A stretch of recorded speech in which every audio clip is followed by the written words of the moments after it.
All right, so at the end of last class, you all were tasked with coming up with these different substitution products here.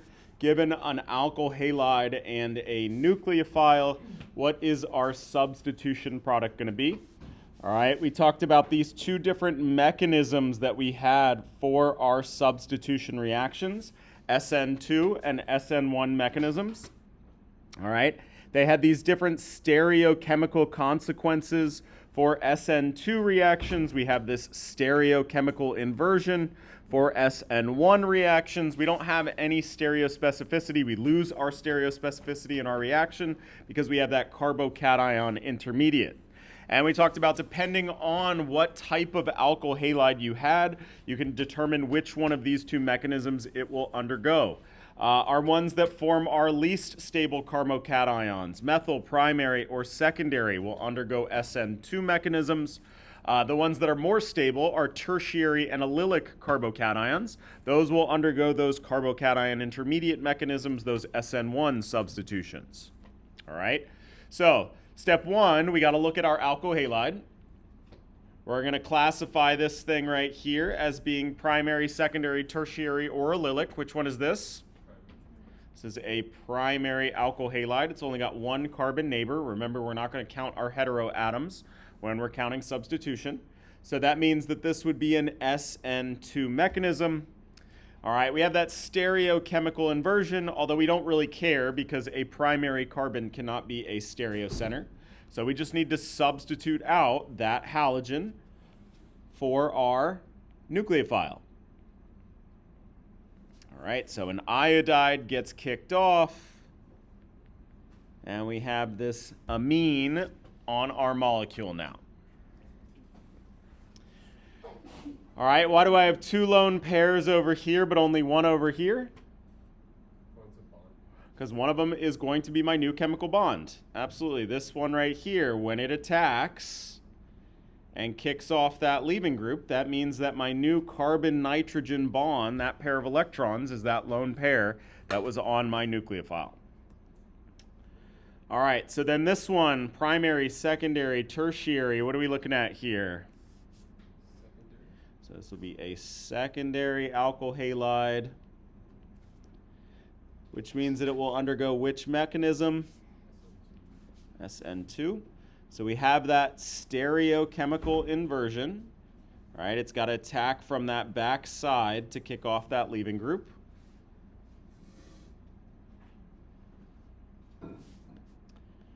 All right, so if we have our 5 carbons here, my chlorine was on a dashed bond. So what's my nucleophile going to be on now?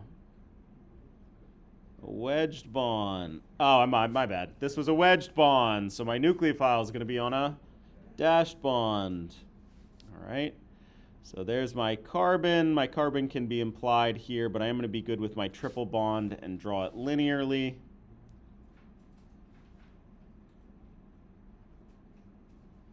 And my nitrogen lives on the other side. All right, now I'm forgetting this methyl group here. I need to include that as well. Is that methyl group going to be on a wedge or on a dash? All right. Importantly, nothing happened at this carbon. I don't just randomly flip dashes to wedges. I'm going to invert specifically the stereochemistry of that electrophilic carbon. So here, my other carbon, which didn't get touched at all, wasn't used in this reaction at all, is going to stay the exact same stereochemistry. Right? So we're only going to invert that electrophilic carbon. And we're going to note in an SN2, right? That's the only reason why I inverted here.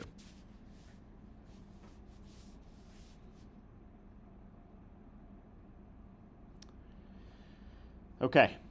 We're going to get to our next example here. All right. This is a what? Primary, secondary, or tertiary alkyl halide?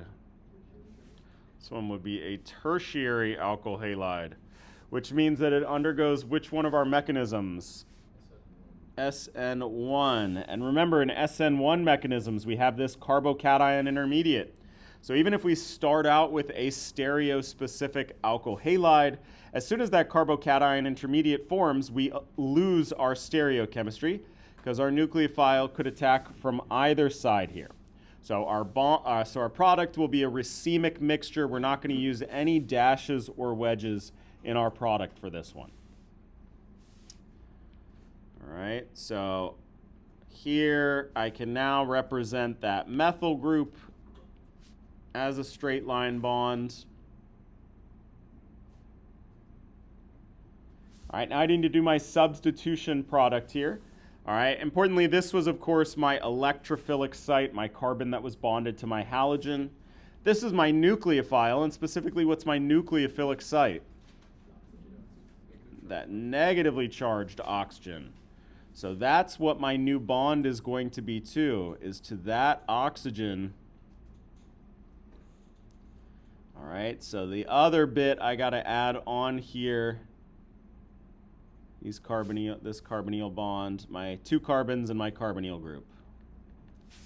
So there's my substitution product where I've made that new bond between my electrophile and my nucleophile, my electrophilic site and my nucleophilic site. All right, and then this one has this weird OTS business. What is that? All right, when you see this here, what are you supposed to think? Just a good leaving group. Yep, so this we might as well just think of as replacing it with one of our halogens. All right, exact same thing. Nothing special about it other than we know that this is another one of our good leaving groups here. And this isn't primary, secondary, or tertiary, but rather an allylic. All right, and so these will also undergo those SN1 mechanisms. So when I do my product, I'm not going to have any sort of stereochemistry in there. Yep, no dashed or wedged bonds. All right, the other thing about this one is I have this nucleophile, not a nucleophile with a negative charge. Like all my other nucleophiles had a negative charge, but this one is neutral here. All right, we talked about how those SN1 mechanisms, our carbocations are so good at being electrophiles that we can use pretty crappy neutral nucleophiles. But importantly, in the process of this reaction, my neutral nucleophiles will always lose a hydrogen when they react. So for example, when we were using H2O, when it attached, it was just one H. All right, same thing here. My neutral nucleophile is going to lose that hydrogen. So I only have my oxygen and those two carbons bonded.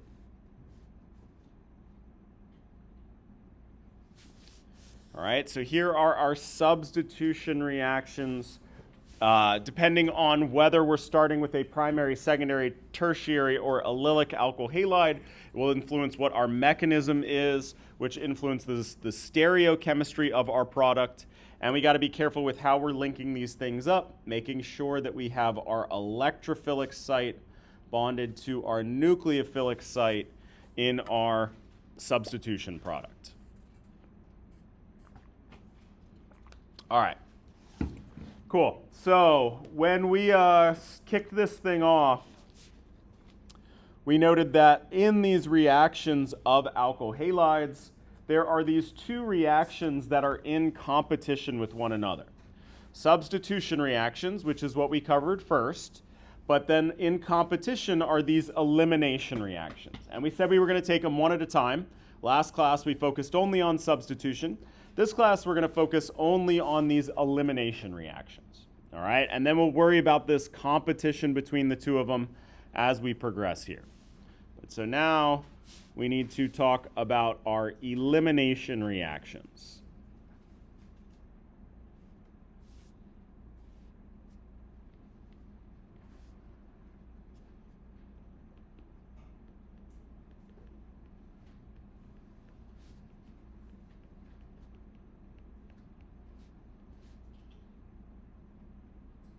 Okay. So as noted, we're going to take an alkyl halide.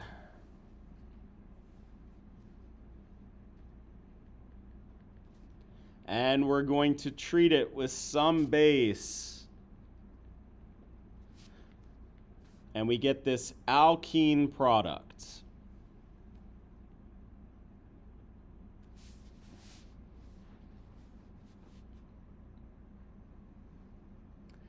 All right, so let's think here. If we're looking on our product side, what new bonds are we going to be forming in this chemical reaction? Our carbon-carbon double bond. But what old bonds are we breaking in this reaction? All right, so we have our carbon halogen bond, but importantly we also have, I don't know what's going on that one. We also have this carbon hydrogen bond. We got to break both of these in order for this reaction to occur, right? Because this carbon's got 3 hydrogens. This one over here only has 2. So clearly we're going to need to get rid of one of them for our reaction to occur. All right, so before we actually go into, last time we kind of dove into the details of our mechanism kind of right off the bat. Before we go into details of mechanisms, we're just going to worry about predicting our elimination products.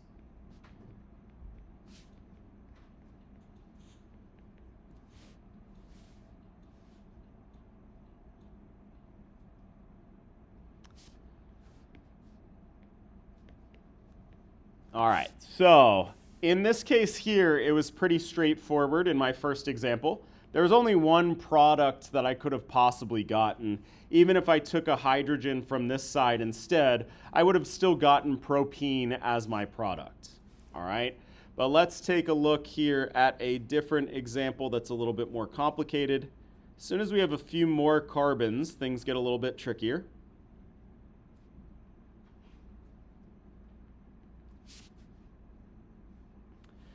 All right, because as we noted, we're going to remove a hydrogen from the neighboring carbon.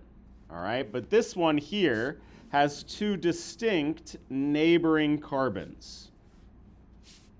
So if I'm going to predict my elimination product, step 1 is I have to consider my chemically distinct neighboring carbons.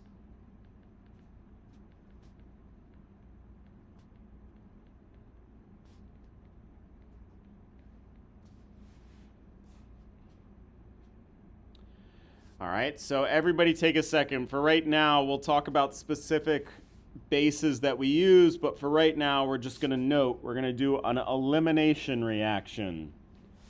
All right, and everybody's going to take a second.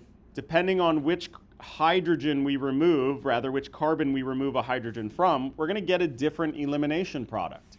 So try to predict our different elimination products that will come from these chemically distinct neighboring carbons.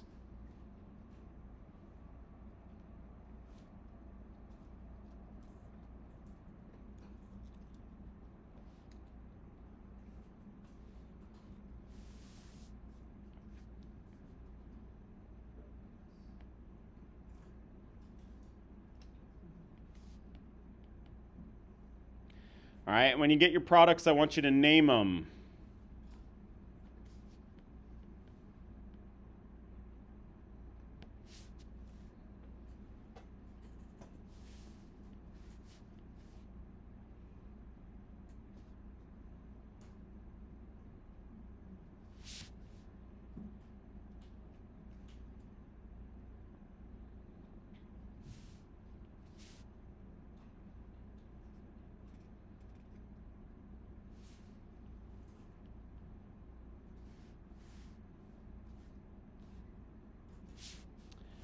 All right, so the carbon bonded to my halogen definitely has to be in my carbon-carbon double bond, but depending whether I lose my hydrogen from over here on the left, I would get this alkene, compared to if I lose my hydrogen from the carbon on the right, I would get this alkene. And these are indeed 2 distinct alkenes. They got different names. All right, so what would the one on the left be? This is 1-butene. And what about the one on the right? So this is 2-butene, and you would punch 2-butene into SmartWorks all confidently, and it would come back wrong. Because what's missing here? The stereochemistry. This is a stereospecific alkene here. One butene is not, because there are two hydrogens on that carbon, so this one doesn't have any stereochemistry. But this particular one does have stereochemistry. I have these two methyl groups that are not on zazame sides, so this would be my E stereochemistry. All right. And looking at my compound in this particular rotational conformation, you would be thinking, yes, this is my alkene product. But remember, we can rotate about all these carbon-carbon single bonds. So this molecule also spends time in the rotational conformation where these two methyl groups are on the same side. So we don't only get the E product, we will get both possible stereoisomers, meaning that I have to include both of my possible stereoisomers, my E and my Z product. All right, so anytime you have one stereoisomer, you better include the other one as well. All right, so when we're predicting our elimination products, not only are we going to consider our chemically distinct neighboring carbons, we're also going to make sure to include all possible stereoisomers. All right, we're going to consider our alkene stereochemistry.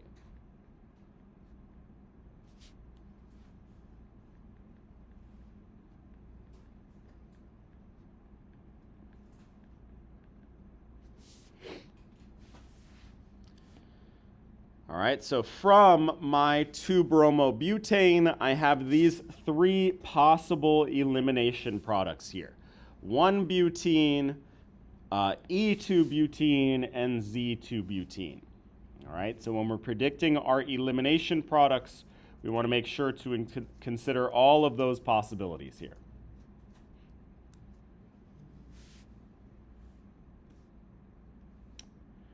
Okay. But then we can go one step further here. And we can determine our major versus minor products.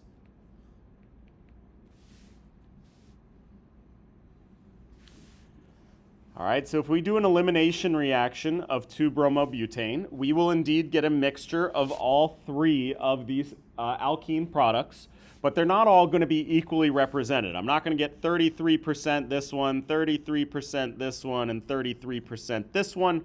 One of these is going to be produced in a higher ratio than the other ones. One of these will be my major product, the other ones will be my minor products. All right. So when we're determining major and minor products, the key is that our most stable alkene is our major product.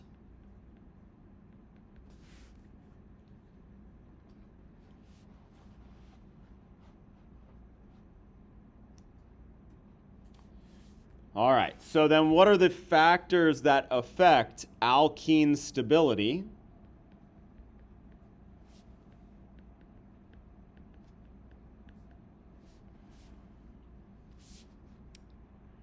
All right, there are two important ones. The most important one is what we call degree of substitution.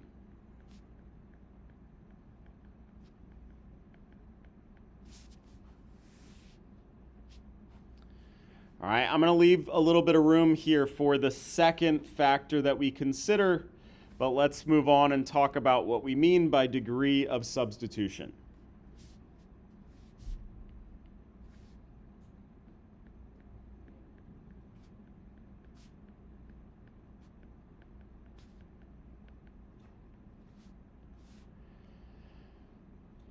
All right, so this is similar to our primary, secondary, tertiary business, but now speaking about carbon-carbon double bonds. So specifically talking about alkenes here.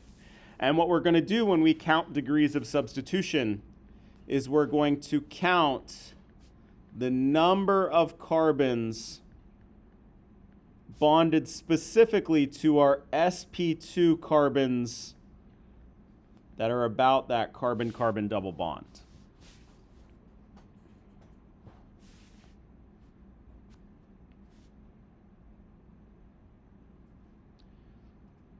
All right, so let's put down 2 examples here. I'm going to keep my number of carbons the same for all these examples. So we're going to go with 6 carbons for each of them. All right, and in the first, I'm going to put my carbon-carbon double bond all the way on the end of this molecule. And in my second one, I'm going to put it in the middle. All right, a terminal alkene versus an internal alkene here.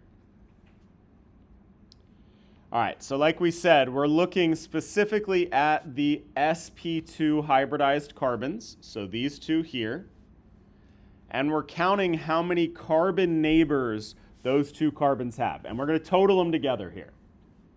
All right, so if I'm looking about those 2 carbons here on my structure on the left, we only got 1 carbon bonded to those, where if I look on my structure on my right, I have 1 over here and a second one over here. So this is what we would call a mono-substituted alkene. All right, we still use that 1 degree symbol. 1 degree of substitution for that alkene. Whereas this one here would be a di-substituted alkene, or a substitution of 2 degrees. And what we're going to find is that degree of substitution directly corresponds to stability. My least substituted alkenes are the least stable, and my most substituted alkenes are the most stable.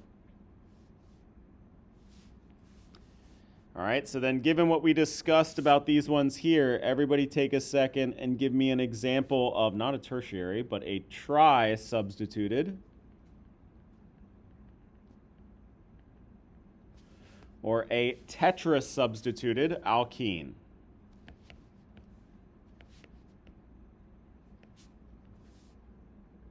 Sticking with our same,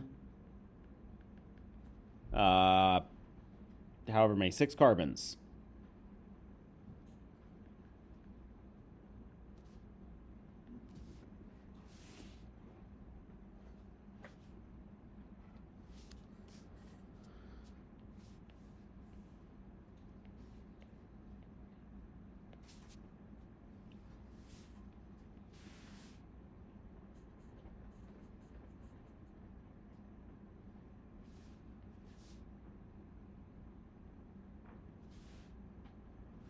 All right, so importantly, if I'm going to do a tri-substituted alkene, I'm going to have a carbon-carbon double bond, and I'm going to have to give those sp2 hybridized carbons 1, 2, 3 carbon neighbors. All right, so to make it a total of 6 carbons, I'm going to have to add another one. I don't want to add it here, or it wouldn't be tri-substituted anymore. So I'm going to just add it over here. All right, but again, this is a tri-substituted alkene because if I look at my sp2 hybridized carbons, they're bonded to a total of 1, 2, 3 carbon neighbors. All right, so then take a second and finish up our most stable, our tetra-substituted alkene.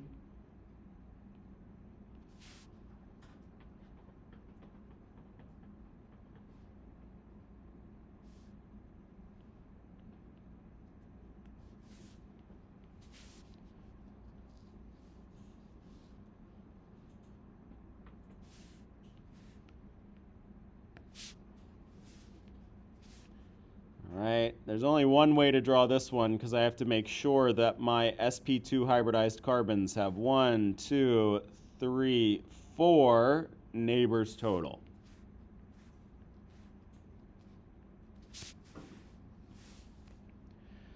All right, but importantly, degrees of substitution correspond to stability.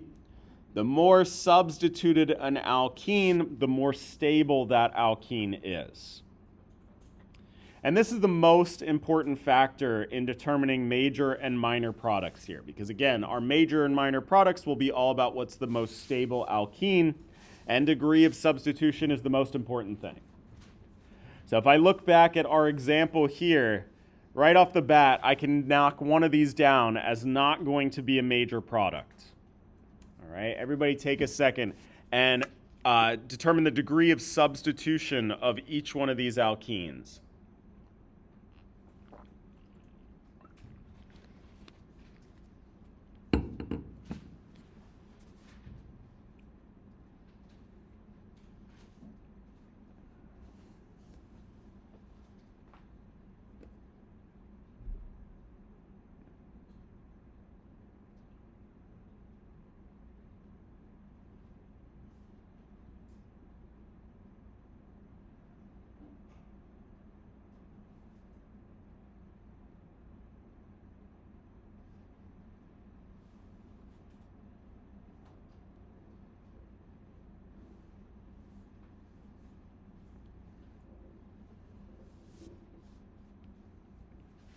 All right, 1-butene is,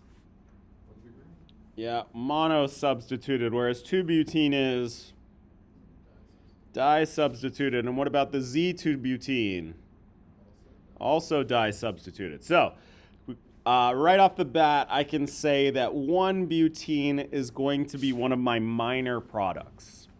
All right, my 2-butene, the E and the Z, they're both di-substituted, so at least in terms of that first ranking point, I can't figure out which one of these are major and minor.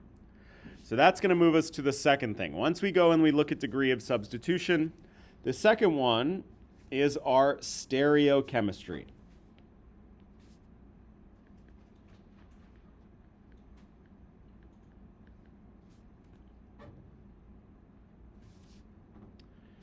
All right, so now looking at that second one specifically, stereochemistry and stability.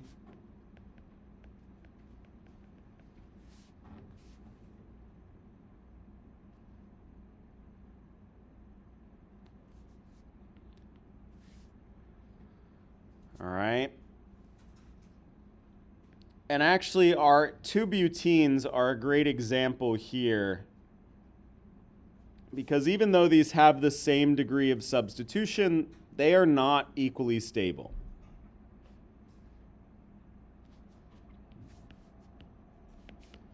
All right, and the difference here is where these alkyl groups are that are attached to our alkene. All right. Over here, these two methyl groups are on opposite. To be clear, this is my E isomer.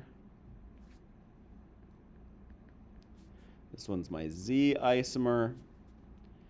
Over here, my methyl groups are on opposite sides.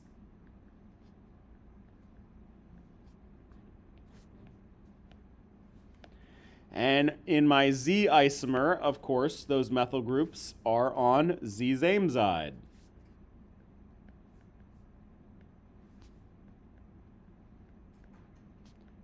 Actually, and let's go ahead and just make this even more broad. Let's say alkyl groups. Alkyl on opposite sides. Alkyl on the same side.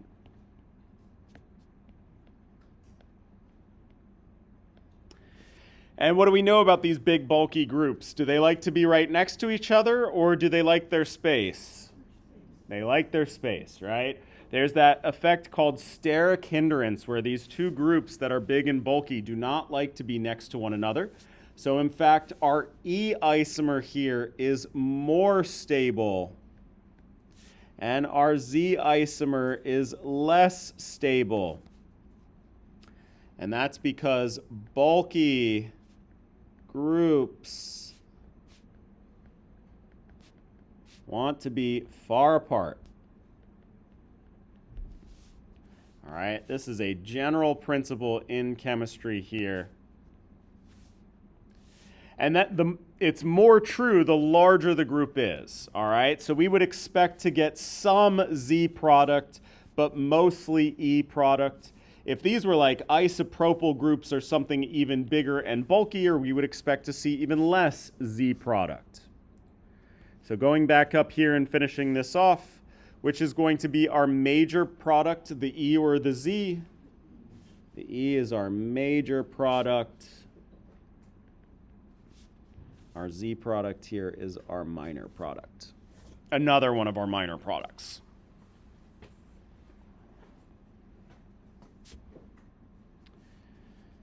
All right, so when we're predicting our elimination products, we got to consider our chemically distinct neighboring carbons. We also got to consider alkene stoichiometry. And then lastly, we're going to determine major and minor.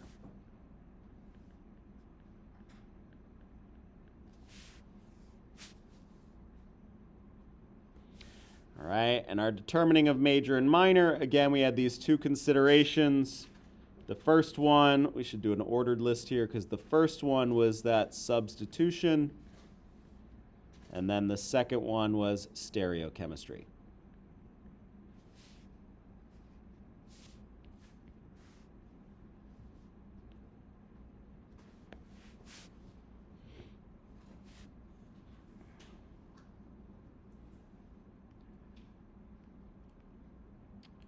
Cool. All right, so that's just kind of general for elimination reactions, how we're going to approach this. All right, much like when our discussion of substitution, we also have different elimination mechanisms.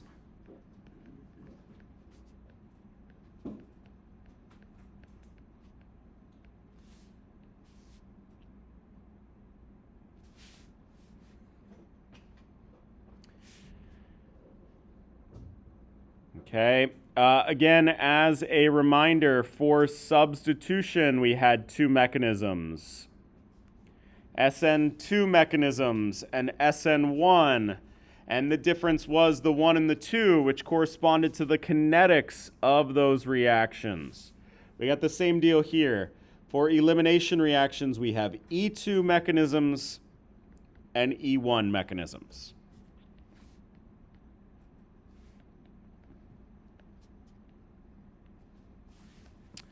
All right, for $1 million, what do we think the E stands for?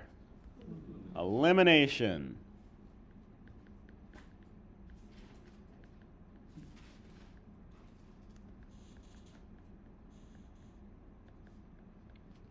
Both of these will be elimination mechanisms. All right, the difference being the 1 and the 2.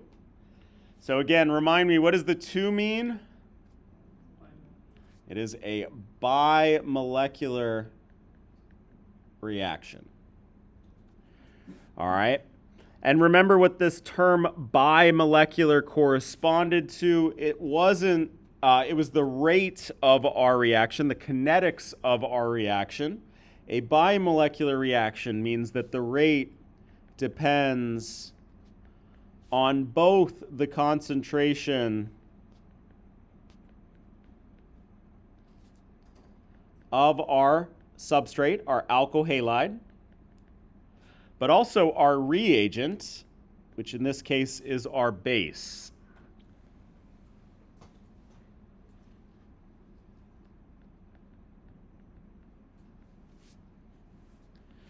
So now I want everybody to take a second and give me the rate law for this reaction. What would the rate law be?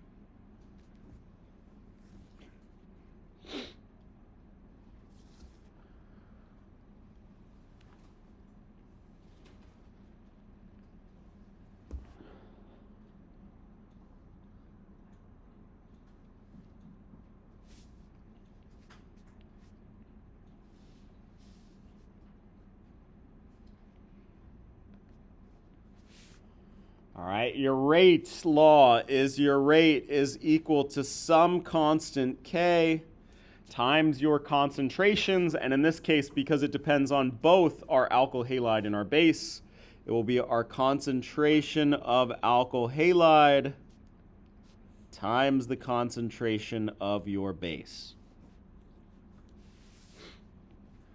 All right, I'm going to guarantee you right now that I'm going to ask you for a rate law on your exam, because I can guarantee you the ACS is going to ask you for a rate law on your final exam for either an SN1, SN2, E1, or E2 reactions. They love throwing those on there. All right, so make sure you understand what I mean when I say our rate law here. That is this equation, rate equals some constant K.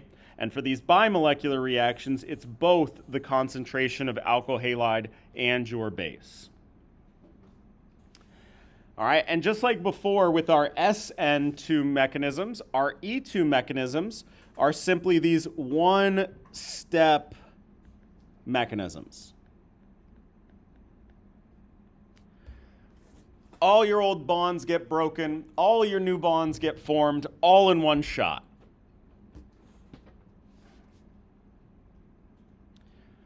All right, our E1 reactions here, again, the E standing for elimination and the 1 standing for our kinetics.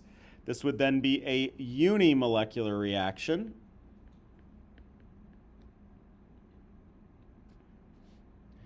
A reaction is unimolecular because the rate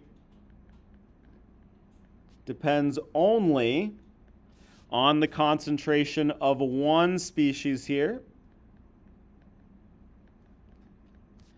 And in this case, it's that alkyl halide.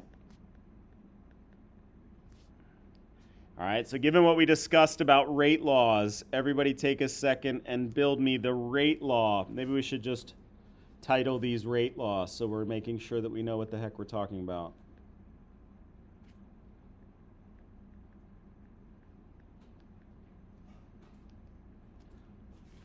All right, give me the rate law for one of these unimolecular E1 reactions.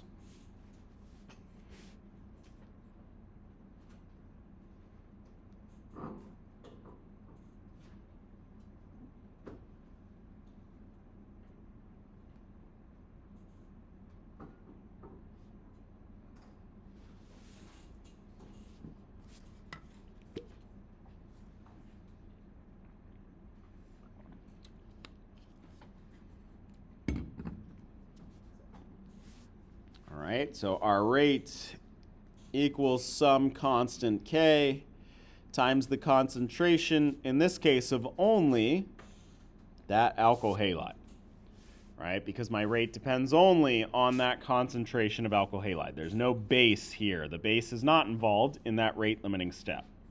Instead, that rate limiting step, similar to our SN1 mechanisms, is all about the formation of that carbocation intermediate. All right, so we're going to note here that in our E1 reactions, just like our SN1 reactions, we have a carbocation intermediate.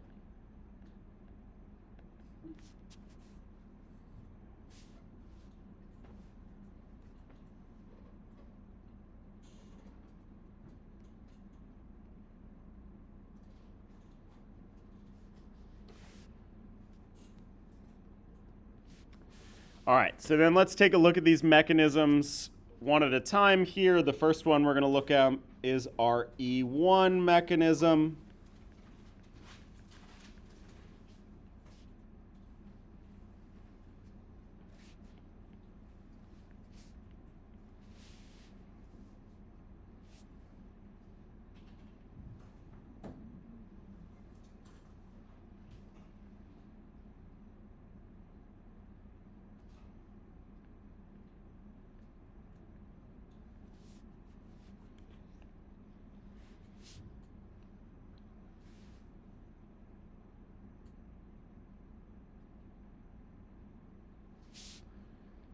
All right. So this reaction here is going to be taking place between an alkyl halide and some base. For my base, I'm just going to use generic base here.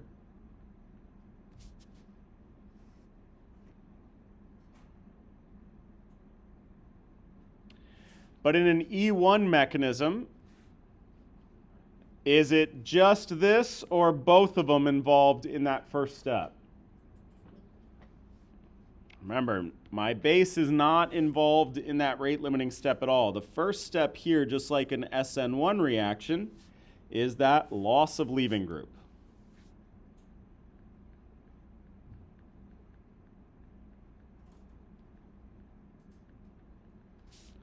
Forming that carbocation intermediate.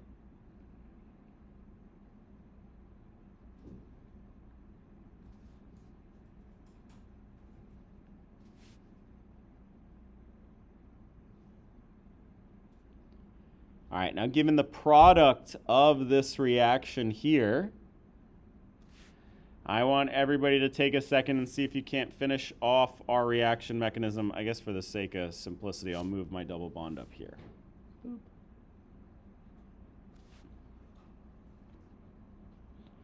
What's going to have to be that last step in this mechanism to get me from B to C here?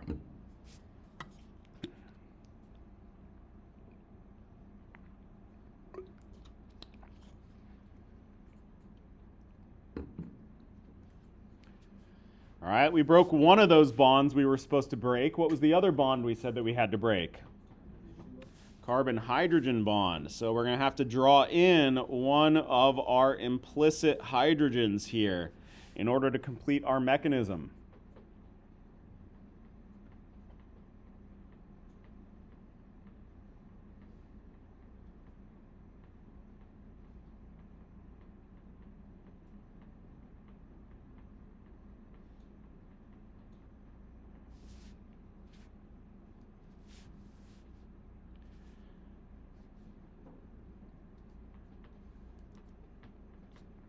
All right, so if we did this like a normal kind of acid-base mechanism where our base attacks that proton and that pair of electrons jumps onto that carbon, we would not have our alkene product.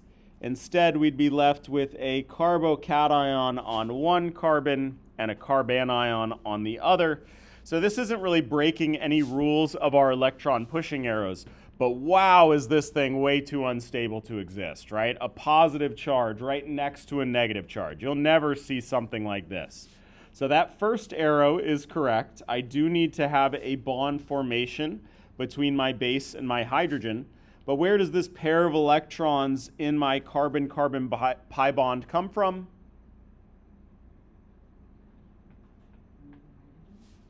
My carbon-hydrogen bond. So this pair of electrons doesn't jump onto that carbon adjacent.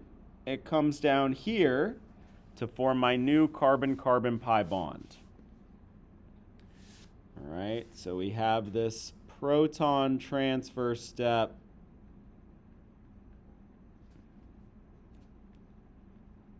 And the formation of that carbon-carbon double bond all in one shot.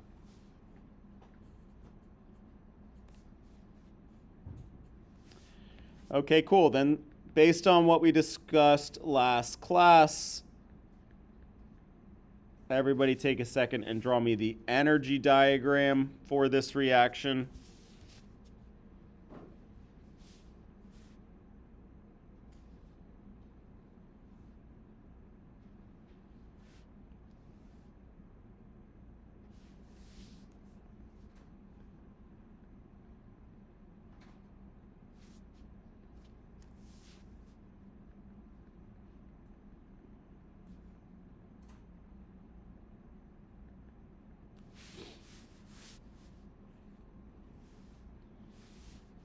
All right, I'm going to put in my reactant energy level here.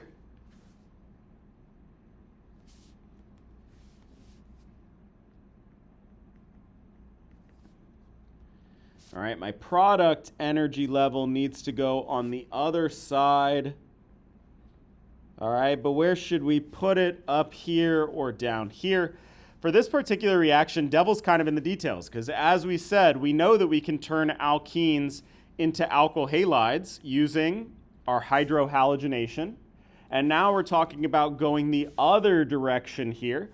This is pretty common in organic chemistry, these reactions that we can tune to go in either direction depending on our conditions. In the case of these elimination reactions, we usually do these reactions at high temperatures because it favors the products. So at low temperatures, our products are higher in energy. But at high temperatures where we're going to conduct this reaction here, our products are lower energy because they're more entropically favorable. All right, so anyway, we can assume this is an exergonic reaction, and I want you to put in what happens in the middle here based on what we discussed about these energy diagrams last class period.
All right, so should I just have one big hump in the middle here?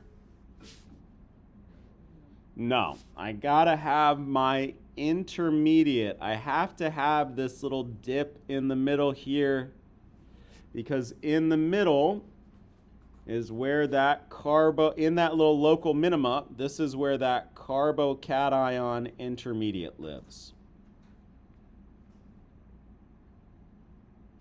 Holy cow, my handwriting.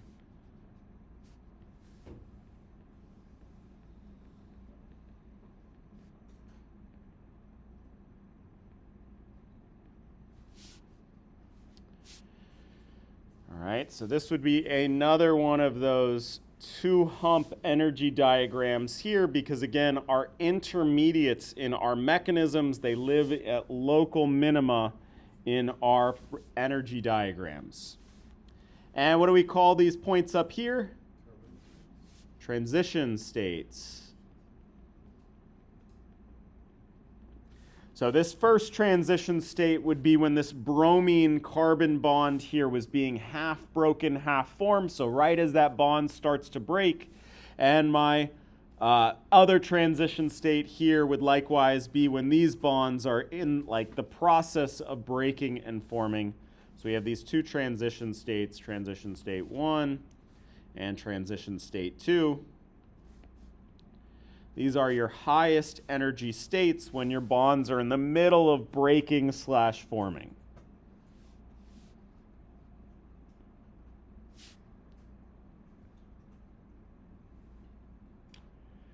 Cool. All right. So then looking at this mechanism carefully, all right,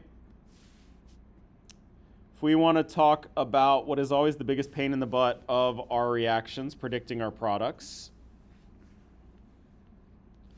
our stereochemistry of an E1 reaction.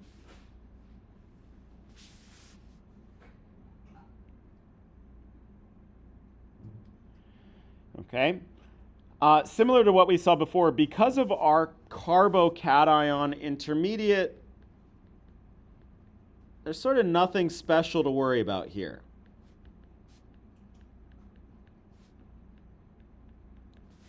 Now, don't get me wrong, that's not to say that predicting elimination products isn't a pain in the ass, but we already sort of went through what it is that we had to worry about when predicting our elimination products, and this is all you got to do when you're thinking of E1 reactions.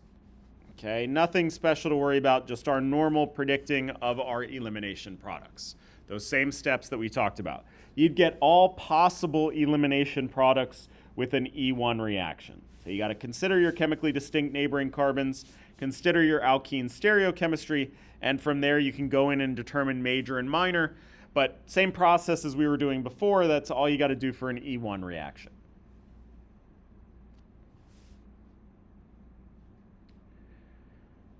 All right. We're going to graduate now to our E2 reactions.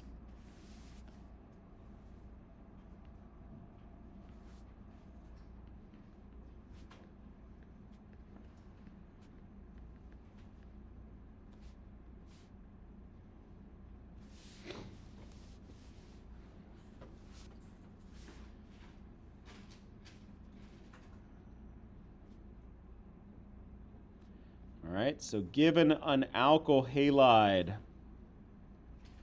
Oh, one more thing we're going to do and be good about our E1 mechanism here.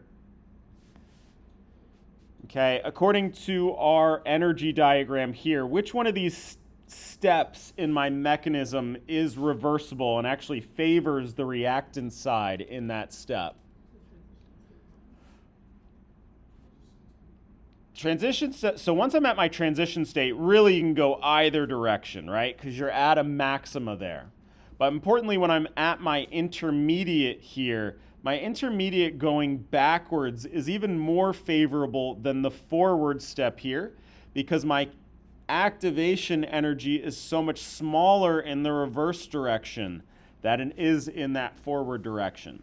So just like before, our formation of our carbocation is really our rate limiting step because that step strongly favors our reactant side. But once we do form our carbocation, it can jump either way pretty easily. And if it does jump this way, then it's stuck down here, right? So that's how we get our reaction to occur. This first step might happen back and forth a few times, but as soon as we jump over this way, then we're going to be stuck over here on our product side. So we're going to be good and show that first step as being reversible, just like we did with our SN1 reactions. Okay, my bad. So moving on here, E2 mechanism. Again, we're going to take a base, and we're just going to use generic base for right now. And like I said, this reaction mechanism happens all in one step. So my product here, whoops, not that, is going to be formed after that very first step in my mechanism. So I want everybody to take a second, based on what we've discussed about our elimination reactions thus far in our mechanisms, take a second and see if you can't tell me how we go forward here to complete this reaction.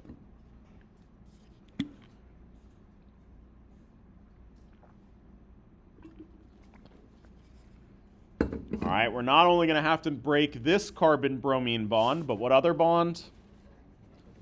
The carbon-hydrogen. So my neighboring carbon, I'm going to have to show that hydrogen on there in order to do my mechanism correctly.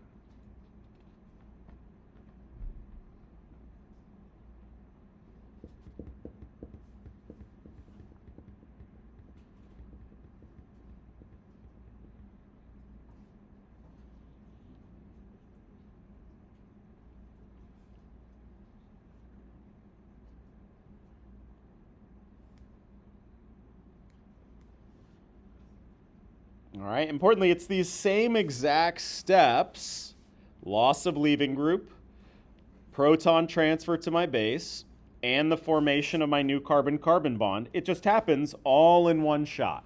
All right, so all those arrows are going to be present all on one side of your reaction mechanism here.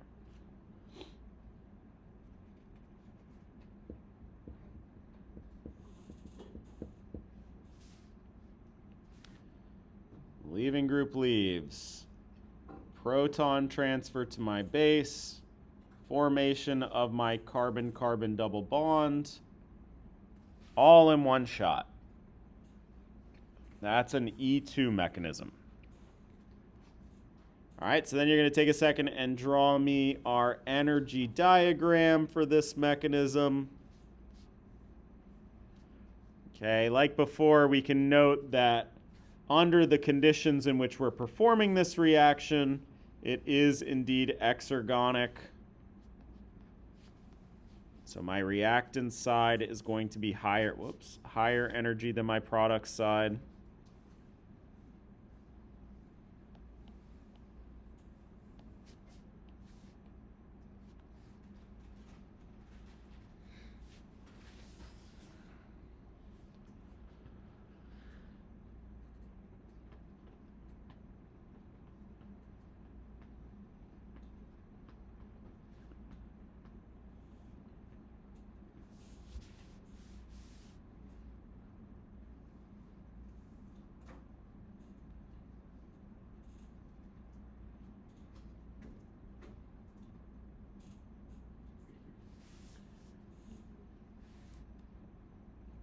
All right, so how many little humps should I have in my energy diagram?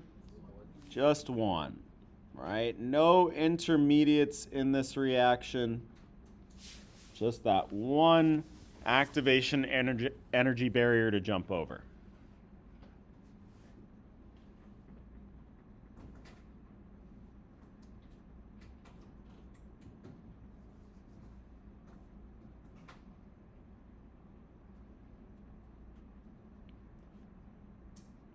Okay, so we saved E2 for last here because there is a pain in the butt consideration with E2 reactions, specifically our stereochemistry, stereospecificity, let's say.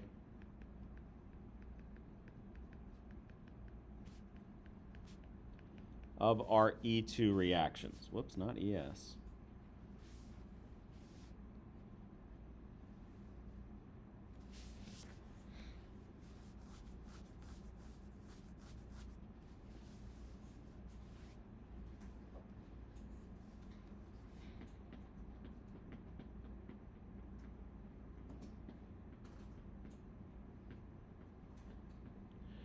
All right, and that stereospecificity, we've talked about anti-additions. This is what's called an anti-elimination.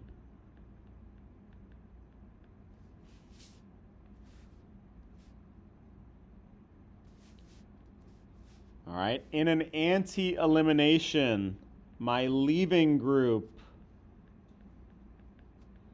and my hydrogen removed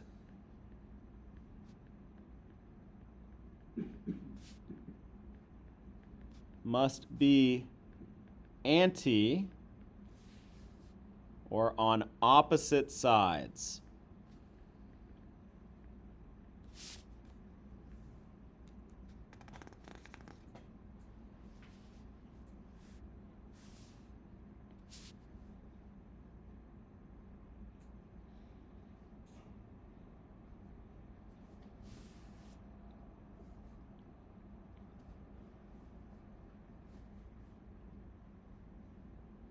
All right, so what do we mean by that? Let's take a look at two examples here.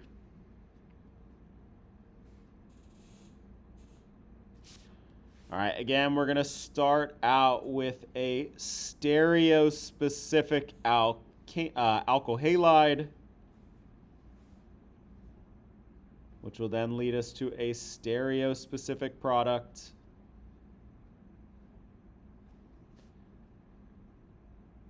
I lied. I'm going to draw this a little bit. Well, it doesn't really matter, but.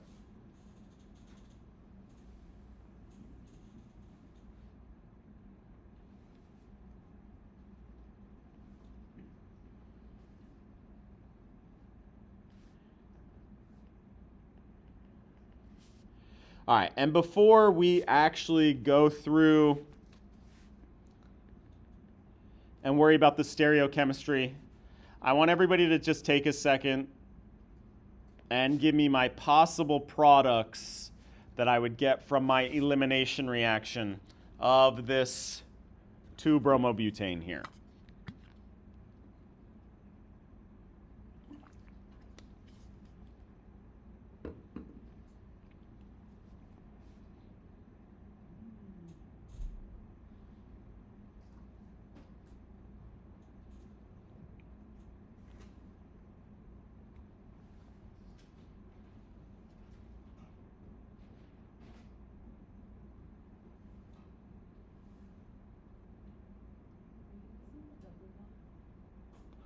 No, because you're going to give me that product, right?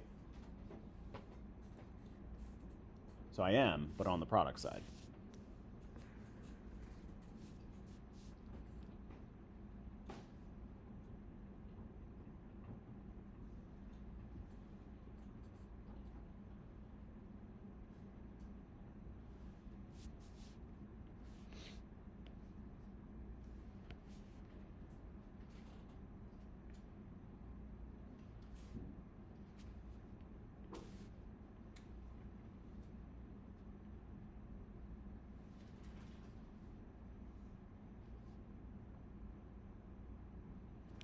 All right, so if we take the hydrogen from the carbon on the left, we would have our 1-butene. If we take our hydrogen from the carbon on the right, we would have the E2-butene. And since we have to have all of our stereoisomers represented, we would also want to include the Z2-butene.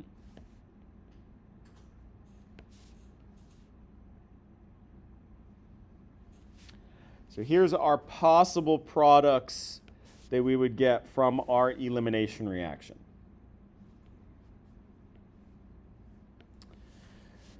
All right, but now we're going to take this one step further. And we're not just going to use a regular old 2-bromobutane here, but we're going to do something special.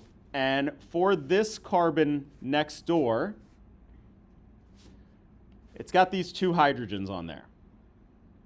All right, and one of them is just a normal hydrogen, but the other one is a special hydrogen, what's called deuterium. And we label that with this D here. All right, what is deuterium? Does anybody know?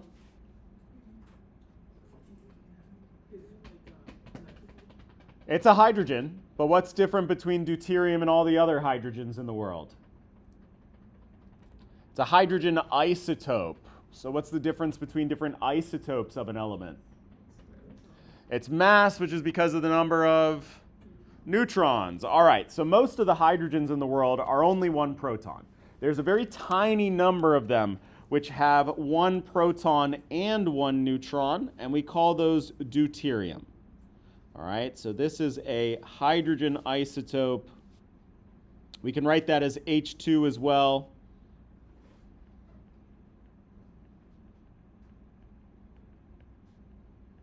With 1 proton and 1 neutron.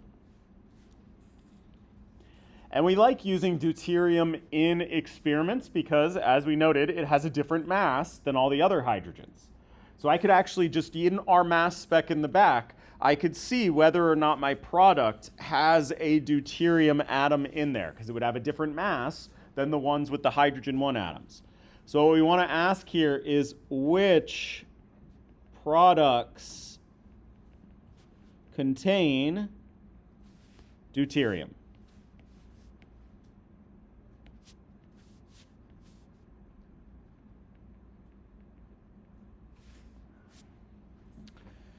All right, so when you see this D here, you want to think of it as a hydrogen atom that you can see special, right? You can see it especially because it has a different mass than all the other hydrogens. Okay, so one of these is kind of easy to see. Is there going to be any deuterium in my 1-butene?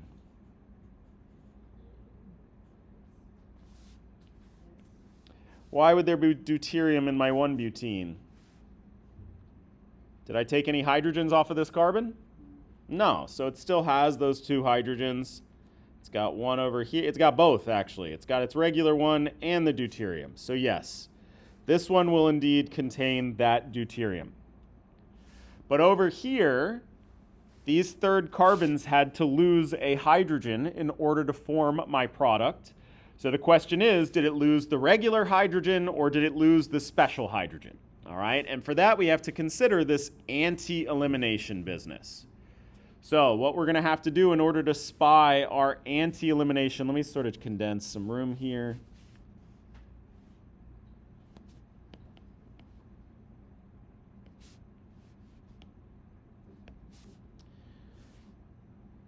Is we're going to rewind back to a skill that we learned earlier in the semester, and everybody's going to draw me the Newman projection looking down this bond here.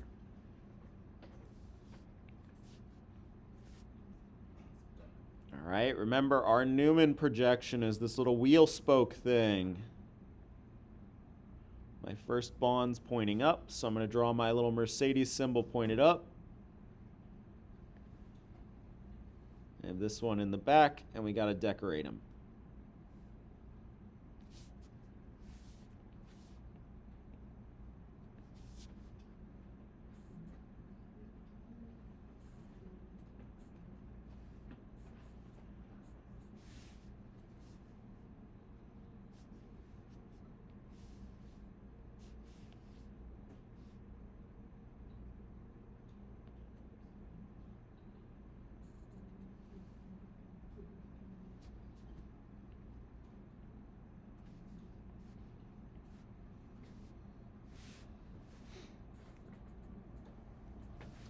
All right, so remember, my little triangle at the beginning here, at that intersection is that first carbon.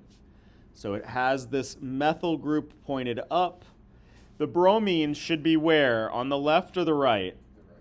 On the right, because it's pointing out of the page, which means that just a hydrogen is sitting over here. All right, that circle then represents that back carbon.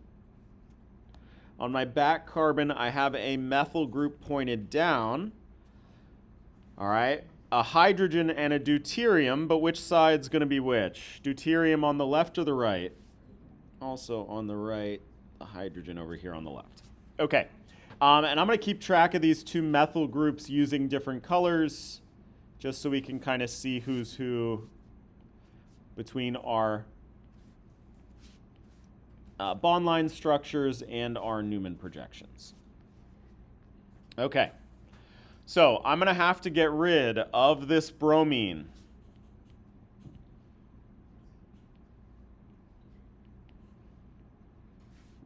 In my elimination reaction.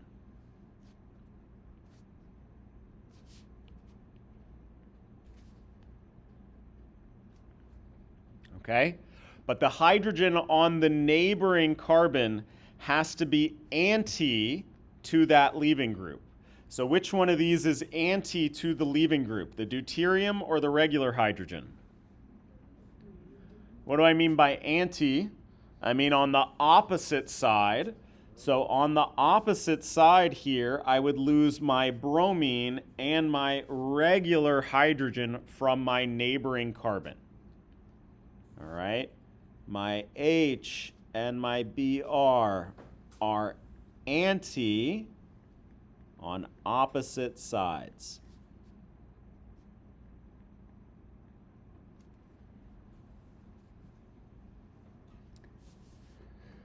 So then which one of my two alkene products is represented by this elimination here, where I get rid of my bromine and my hydrogen on opposite sides? Specifically looking at those two methyl groups.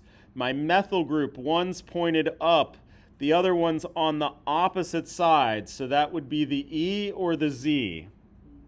That would lead to my E product here. All right, so when we do our elimination from this rotational conformation, we get that E product. And does that E product still contain that deuterium? Yes, that deuterium did not get kicked off in this elimination reaction.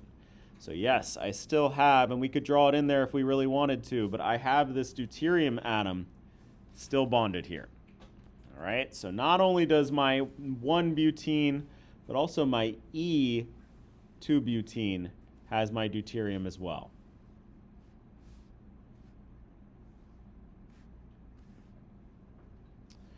All right, well, what about my Z2-butene? Let's see if we can convince ourselves as to whether or not that has my deuterium in there. All right, and what we're going to have to do is we're going to note that we can rotate about this single bond. So we're going to have to rotate our Newman projection in order to get that deuterium into that anti-position. So I'm going to keep everything on the front carbon the same. You could pick one or the other. I'm going to pick the front one to keep the same. But then everybody's going to rotate that back carbon.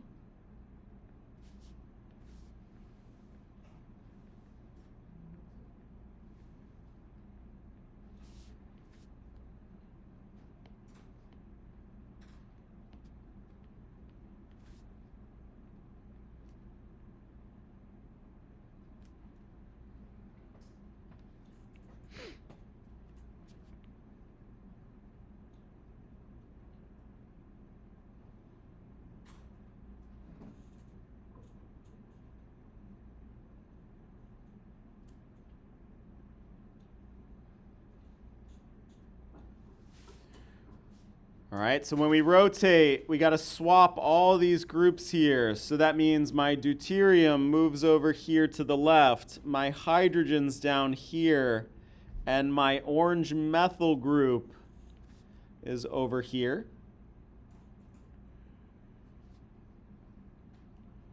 Now when I do my elimination reaction, my bromine and my deuterium are anti to one another.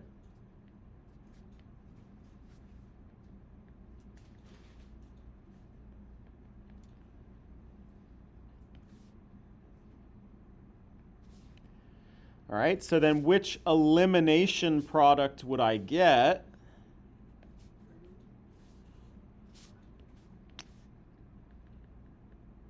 Well, again, I want to look at the relative orientation of those two methyl groups. When they were on opposite sides, that's what gave me that E stereochemistry. But now they're right next to each other, so this is going to give me that Z stereochemistry.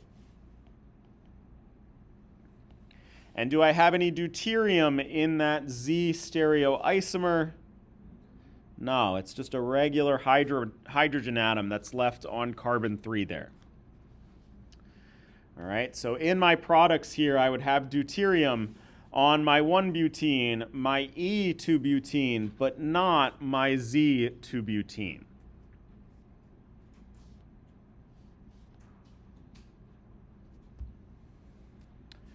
Cool. All right, so then let's do one last one here that I could ask you.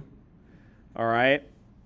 In this case, we did still get both of our possible stereoisomers.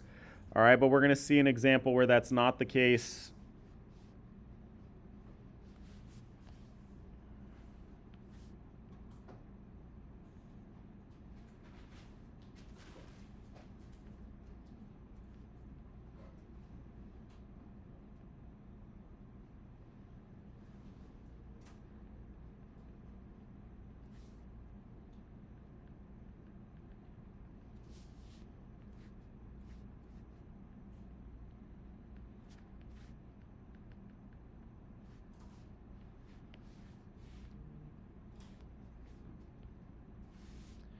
Right? And the key here is in order to figure this out, again, you're going to have to draw your Newman projection for this molecule about that bond. I mean, I will say we will definitely get as a minor product that 3-methyl-1-pentene. Oh, I don't even have to. Oh, yes, I do.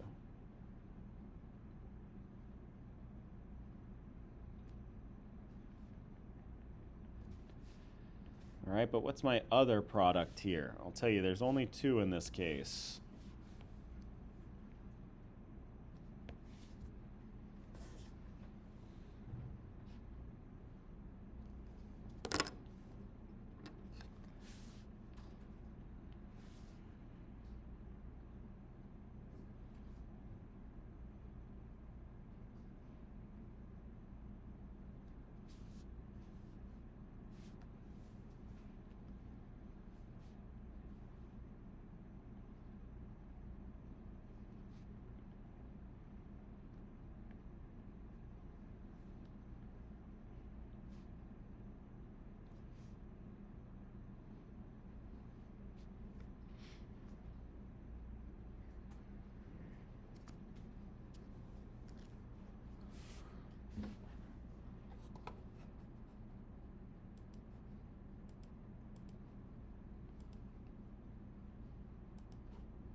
All right, so if I do my Newman projection here, on that first carbon I have a methyl group pointed up, my iodide pointed to the right, which means a hydrogen is over to the left.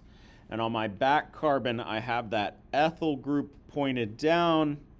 I have this methyl group over here on my dash, which means that there's a hydrogen over here on my wedge.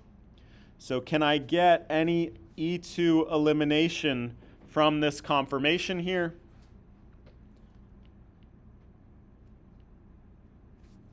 Get rid of my leaving group. Is that a hydrogen? No. So that means I cannot get any elimination from that particular conformation. All right, we do not have, all right, let's just note,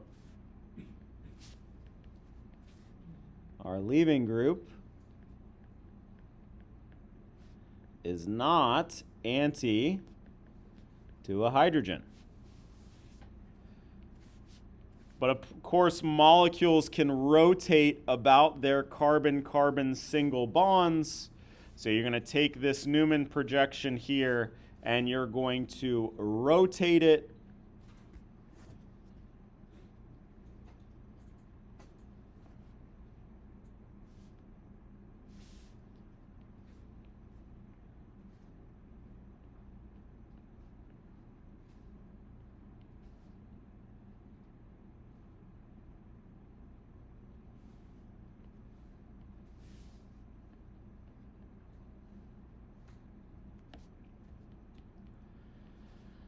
All right, if we rotate that back carbon in the counterclockwise direction, that means I have a hydrogen there, a methyl group down there, and my ethyl group up here.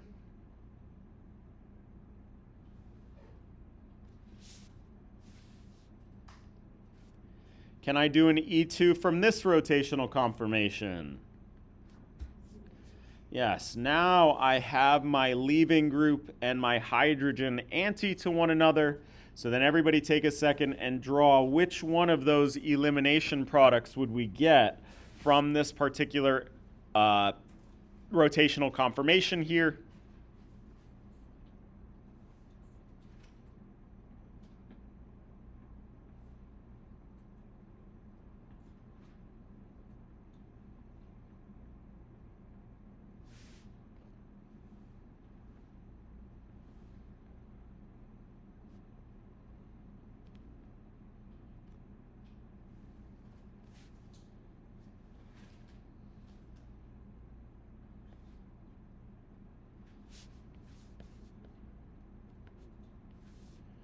Drawing out my two possibilities here.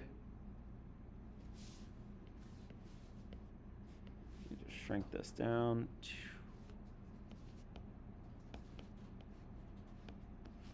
Which is the one that's represented by my Newman projection here? So we have that methyl group on carbon 1. We have that ethyl group on our back carbon. All right. Which one of these two is consistent with my Newman projection here? Those two groups are not on opposite sides, but rather right next to each other on the same side. So I would not see any of this product. I would only see my Z product for this particular alkene here. So I would get a mixture of my 3-methyl-1-pentene and my Z 3-methyl-2-pentene. All right, because we have that specific requirement of that anti-elimination. We can't possibly get any of this product here with those ethyl group and methyl group on opposite sides because I don't have an anti-elimination here. I have to rotate it in order to get that possible correct configuration. Cool. All right, so we will pick up with this next week. Again, we kind of talked about substitution separately from elimination, and next week we'll do a little bit more practice and then talk about the competition between the two of these. We ran a little bit over here, so we're going to start lab 5 minutes late.